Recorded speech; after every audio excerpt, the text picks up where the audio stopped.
Hey Captains, just took delivery of my 255 Scout XLF about a month ago, and what a better way to test her out than run her down to the Bahamas.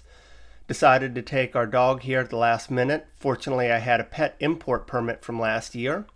Go on to Click to Clear, get all your paperwork done ahead of time, print out your cruising permit, headed down south. It's a long drive from Northern Virginia, about 15 hours. Pup seemed to do just fine, probably better than I did. Headed down to Fort Lauderdale. Once in Lauderdale, it's a final check of the weather. I like to use the app's Wind Finder for wave information, as well as Windy, which is just a second look at the wind direction and what's happening with the weather. Once we had a clear weather window, we rested up that night, even had a leisurely morning because the sea conditions got better as the days went on. Then we headed out of Fort Lauderdale over to Bimini. Just to think, I used to do this run on a 215 single screw. About 3 miles out, stop and raise that quarantine flag. Has nothing to do with COVID. Lets the local officials know you are just coming in and you still need to get through customs and immigration. But gosh, look how pretty this water is. Crystal clear. I just love being over in Bimini. Once you arrive, only the captain gets off the boat. Captain, take everybody passport and head over to customs and immigration. Everybody just needs to be patient while the captain gets through customs and immigration. It's about a 20-minute process. We decided to rent a golf cart and we checked in up at Resorts World, so there's a golf cart rental place right next door. This is a house we rented. This was the first time I did not stay at the Hilton, and all I can say about this rental property is it was just okay. Don't know that I'll do it again. Wasn't anything wrong with it, just needed some TLC.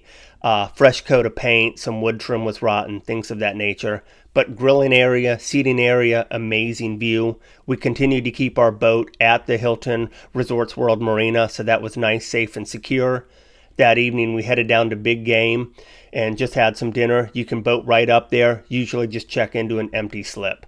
But just look how amazing and empty this island is. It's absolutely breathtaking. For those of you out fishing, Sharkies will clean, fillet, and cook your catch. They're located right next to Bimini Big Game.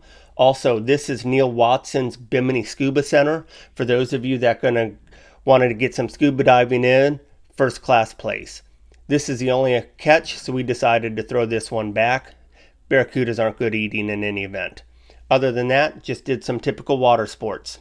Our first stop was off to the Sapona, which is an old shipwreck, which is just amazing for snorkeling.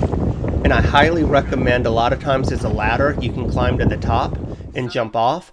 I highly recommend you guys do that.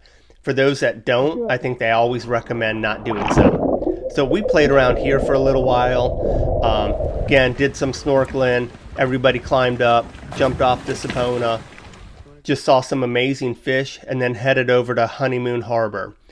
This is just an amazing place. There are nurse sharks that'll come right up to you. Stingrays, you can see lots of fish. We did also see, I'm not quite sure what kind of sharks they were, maybe little reef sharks.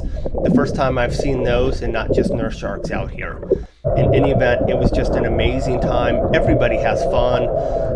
I highly recommend you do it. Take some frozen squid or shrimp and feed them. For those of you that don't know, you can also get to Bimini via ferry or seaplane.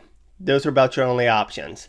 That evening, again, take the rental car and go out in the town. Support something other than the local resorts there. This is Smitty's local bar and restaurant.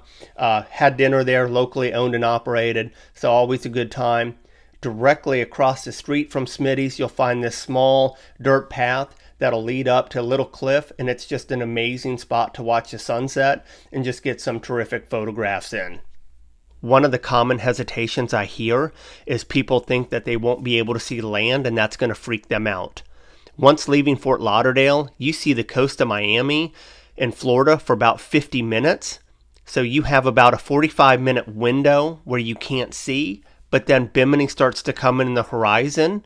So really, guys, it's not that bad. It's a 55-mile run. Explore the island, rent a golf cart. This is a beach on the north side of the island. Come enjoy Bimini. So we just dropped off the golf cart. I had it rented until tomorrow, but unfortunately the way sea conditions are, The wind's coming out of the north right against the Gulf Stream, so we're going to cut our trip a day short. Better be safe than sorry. So we're headed back across from Bimini back to the United States. One of the things this boat is equipped with is Seakeeper Ride. And just take a look at this. Watch the bow on the horizon, where it's kind of moving around. It's bumping up. Boat's going a little left to right occasionally. But watch that bow, watch that bow. Now we're going to go ahead and we're going to turn the Seakeeper Assist back on.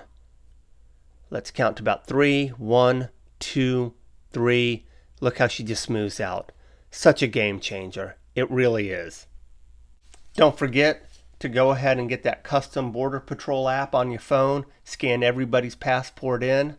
We did a FaceTime call where they looked at everybody before they granted us permission to enter the U.S.